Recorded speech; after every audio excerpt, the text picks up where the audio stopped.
this is a closer up version of Jill helping him off the stage. There you go. At the end, we showed you the wide angle last week, but watch this. Look, it is a step. I mean, come on now. It is a step. What are we doing? Well, he's just so feeble. Wow. Seriously is. I mean, if he wasn't destroying the country, you'd feel really bad for him. But sorry, I can't muster any of that right now. Yeah. And they didn't care about him. He stepped up on that little step to go to the stage, too. Nobody cared about that. He had that okay. I mean, barely, but he made it. But I mean, for Jill to help him down like that is crazy.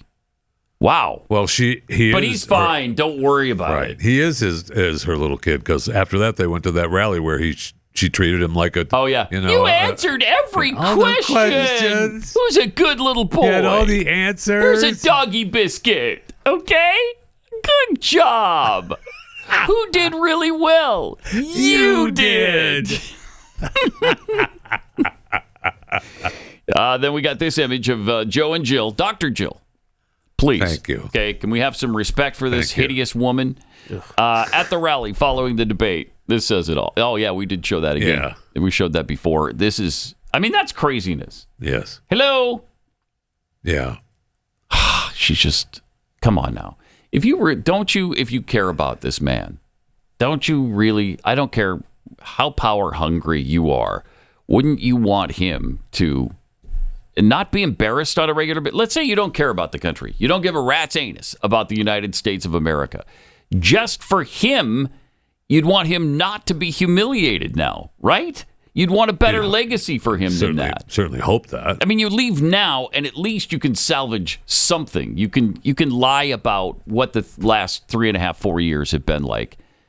If and when he were ever reelected, there's no covering that up. I mean, you know he's going downhill at a rapid rate. Yes. And you know it can't be good, but she still wants to be in that White House. Yes, she does. And I think he does too, during his cognitive moments when he knows where he is. He's like, oh, wait, what am I doing in this big house? When did we buy this? This is nicer than Rehoboth Beach. I like this place. Why am I not wearing any pants? Just stay there, honey. Here, let me help you down this stair. And not enough can be said about this clip from the debate when Biden said no troops. I mean, it's just one of the many, many lies. Oh, yes. No troops died under his watch. Trump lied throughout the whole debate. Right. But Trump lied. Right. Okay. Watch this. Had a notion that we were this safe country. Truth is, I'm the only president this century that doesn't have any, this decade, that doesn't have any century, troops decade. dying anywhere in the world. He can't do numbers. It doesn't matter what it is. He can't do numbers, period. Okay, first of all, you're the only, barely two presidents this decade. Barely. But out of two presidents, you're the one, I mean, that's not much of a statement, right? Right. You got a 50-50 chance that, I don't know, somebody didn't have American soldiers die. But it's a lie. And it was nice to see, let's see, I'm trying to see what service this came from, but they outlined some of the lies that Biden told, because everybody's all over. Well, right. Trump lied. Everything he said was a lie. Every time he opened his mouth, it's a lie. Okay, the no troops have died thing was an absolute lie. Absolutely. Obviously, it's at least, and they claim at least 16 troops died in overseas attacks during his tenure. You got the 13 in the ISIS-K attack during the botched evacuation from Afghanistan. And then they don't even mention this during the fact check.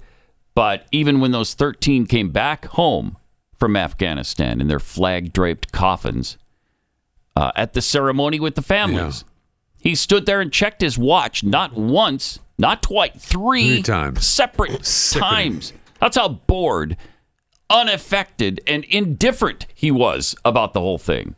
And that's why he doesn't even remember that troops were killed under his watch. Yeah, and the Pentagon was asked about this. We have that clip coming up. We have a widow of a fallen soldier. I mean, this thing is not going away. I don't think it is. No, I don't think it is. Yeah. Then there's the "We beat Medicare" line, which, I mean, what does that even mean? Trump took it to mean, yeah, he beat Medicare to death. He also mentioned, and I mean, this was so blatant because he said he was endorsed by Border Patrol. Well, that is so easy to check. What are you talking about? And we didn't even have to check it. Right. They responded. And fortunately, Trump responded. He's like, no, they endorsed me, but I don't know what you're trying to pull over there. It's incredible. And the head of the Border Patrol, actually tweeted it out during the debate in real time. Yeah. It's like, to be clear, we have never and never will endorse Joe Biden. So that was from the head of the union. Incredible. He couldn't figure out which accord he was talking about. He said Trump pulled out of the Paris Peace Accords. Climate Accord. Now, for him to mix up the peace and the climate, the Climate Accord was from 51 years ago, or the Peace Accord was from 51 years ago. The really binding Climate Accord was just fairly recent. What was that, 2016, 2014?